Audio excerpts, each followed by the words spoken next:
शुभोदय बच्चों, इस कक्षा में आज हम कक्षा 10 का इकाई 2 और पाठ 5 का पाठ शुरू करते हैं। पाठ का नाम है लोकगीत। लोकगीत का अर्थ है जनता से लिखा हुआ और गाया हुआ गीतों को लोकगीत कहते हैं। उन्मुखीकरण, ये यहाँ पर एक छोटी सी कविता दी गई है जो मैं गाकर सुनाती हूँ।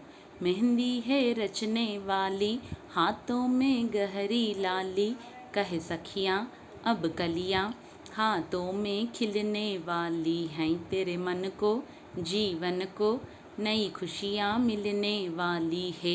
एक गीत है जो जनता से लिखा हुआ गीत है। यहाँ पर कुछ सवाल दिए गए हैं, देखिए। हाथों में क्या रचने वाली है?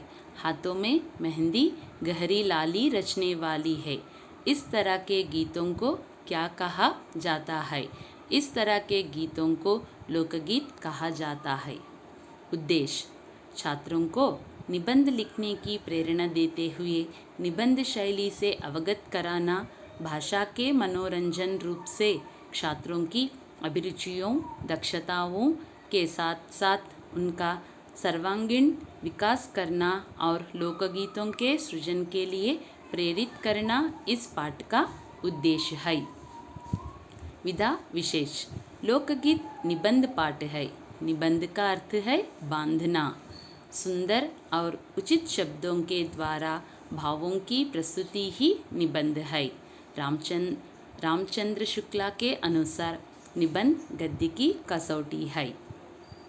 लेखक परिचय, भगवत शरण उपाध्याय हिंदी साहित्य के सुपरिचित रचनाकार हैं। इनका जन्म सन 1910 में हुआ। इन्होंने कहानी, कविता, रिपोर्ताज, निबंध, बाल साहित्य में अपनी विशेष छाप छोड़ी है। विश्व साहित्य की रूपरेखा, कालिदास का भारत, टूटा आम, गंगा गोदावरी आदि इनकी प्रसिद्ध रचनाएं हैं। विषय प्रवेश, हमारी संस्कृति में लोकगीत और संगीत का अटूट संबंध है। मनोरंजन की दुनिया में आज भी लोकगीतों का महत्वपूर्ण स्थान है। गीत संगीत के बिना हमारा मन रसा से नीरस हो जाता है। प्रस्तुत निबंध में भारतीय लोकगीत का वर्णन बड़े ही सुंदर ढंग से किया गया है। निबंध का विवरण, लोकगीत अपनी लोच ताजगी और लोकप्रियता में शास्त्रीय संगीत से भिन्न है। लोकगीत सीधे जनता के संगीत है। घर, गांव और नगर की जनता के गीत हैं ये। इनके लिए साधना करने की जरूरत नहीं होती। त्योहारों और विशेष अवसरों पर ये गाए जाते हैं। सदा से ये गाए जाते रहे हैं और इनके रचने वाले भी अधिकतर गाँवों के लोग ही हैं। स्त्रियों ने भी इनकी रचनाओं में विशेष भाग लिया है। ये गीत बाजों की मदद के बिना ही या साधारण ढोलक, झांझा, करतला, बांसुरी आदि की मदद से गाए जाते हैं। लोकगीत का अर्थ है जनता से रचे हुए गीतों को लोकगीत कहते हैं।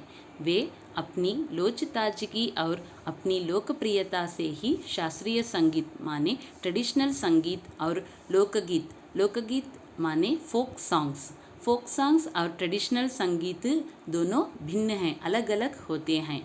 ये लोकगीत सीधे जनता के संगीत हैं। फोक सॉन्ग्स जनता से संबंधित हैं, जैसे घर, गांव, नगर, जनता से गाए जाते हुए गाने। इनकी विशेषता क्या होती है? ये किसके मदद से गाए जाते हैं? ढोलक, झांझा, करतला, बांसुरी, ये सभी लोकगीतों वालों की इंस्ट्रूमेंट्स कहा जाते हैं। पाठ को यहीं पर ख़त्म करती हूँ। अगली कक्षा में पाठ आगे बढ़ाते हैं। धन्यवाद।